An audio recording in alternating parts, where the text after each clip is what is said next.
Okay. Assalamualaikum everyone. Thank you for joining us today. My name is Shojib Sarkar and I'm presenting our project title Predicting Types of Cyber Attacks Using Machine Learning Models.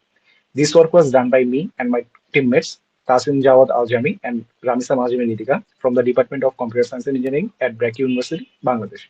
In this presentation, I will cover the problem, our approach, key finding, and conclusion. So let's dive in.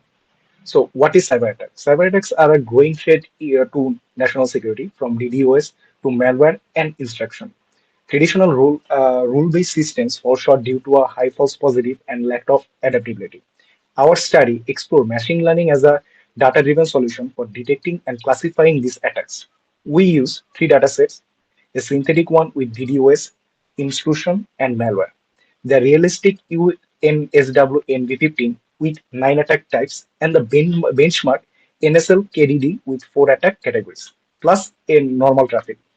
We applied logistic regression as a baseline, random forest for assemble power, and histogram-based gradient boosting for advanced optimization. We handle both binary, normal versus attack, and multi-class attacks with rigorous pre-processing to tackle the imbalance and the noise in the dataset. So what is our goal here? To evaluate model performance across dataset, identify the best classifier, and highlight how data quality affect the results. So now, if we talk about our research of the literature review, before our work, several studies paved the way. For instance, Kumar and Singh used models like logistic regression and neural networks for attack classification and severity, finding assembles excel in multi-class tasks. Sri Amrita and Suryanarayan emphasizes feature selections with decision trees and random forests to cut false positive. Others like Hossein propose models like CADM for high accuracy via statistical research.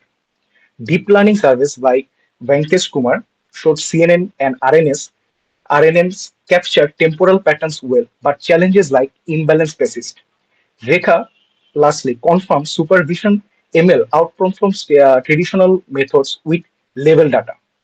But the gap remains. We focus on detecting over precise precision, rely on statistical dataset, ignoring involving threats, and overall real-time adaptability. Our study addresses this by using diverse datasets and optimization model.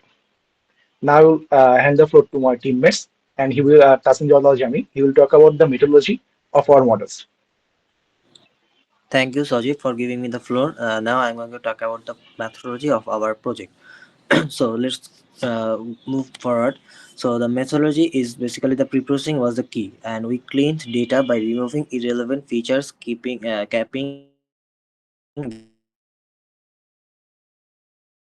values, imputed with median for numbers, moved for categories.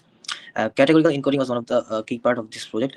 Where here we have used categorical encoding used as one hot for low cardinality and labeled for high. We selected features via correlation and mutual information, applying PCA optionally to reduce dimensions for imbalance. SMOT oversampled minorities in multiclass, and we used class weights in binary. We have engineered features like packet rates, all via skit-learn pipeline for efficiency.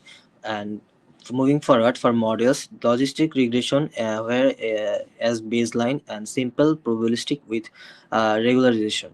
Random forest is assembles of trees great for nonlinear data which we have in our datasets which has 400 to 600 estimators.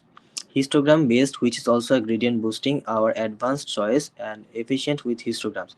Learning with a learning rate of 0.06 to 0.08 and early stopping.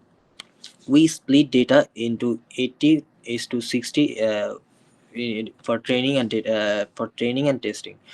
Tuned with 5 fold grid search CSV on macro F1 and trained on CPU. Evaluation used accuracy, precision, recall, macro F1, AUC, confusion matrix, and ROC curves. So moving forward, result and quantities. Moving to results on the synthetic datasets, all models performed poorly, accuracies around 0.33, but for histogram we have achieved at least 0.82% of up to accuracy. On UNSW NB15 is better for histogram or HGB, which is has 0.8261 accuracy. Multiclass similar, but minorities like analysis and worms often misclassified as normal. NSL KDD shown binary accuracies to 0.75, 0.77 to for random forest, 0.80 to histographic gradient boosting. Macro F1 up to 0.82, a multiclass 0.76 to 0.77 accuracies, but low recall for rare R2L, which is also regression model.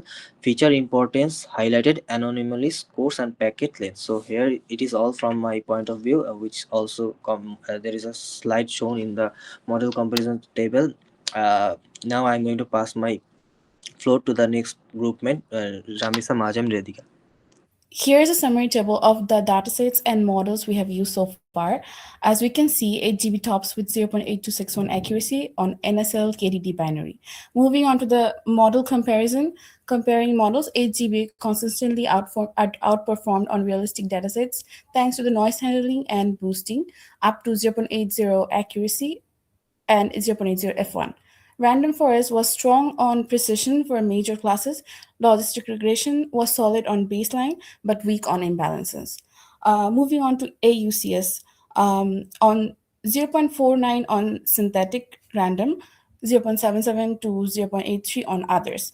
Performance tied to data, realistic UNSW NB15 and NSL KDD enables high scores despite imbalances.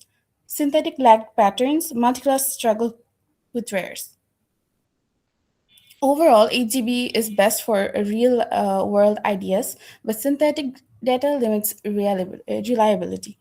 UNSW NB15 proved most robust for evolution. In conclusion, histogram based gradient boosting excelled on realistic dataset, achieving up to 0.80 accuracy and F1. Underscoring dataset realism is important. Synthetic data led to poor results, highlighting its limitation. Imbalanced techniques helped, but multiclass rare attacks remain challenging. For future work, advanced feature engineering, hybrid ensembles, and real-time testing to handle evolving threats. Thank you for your attention.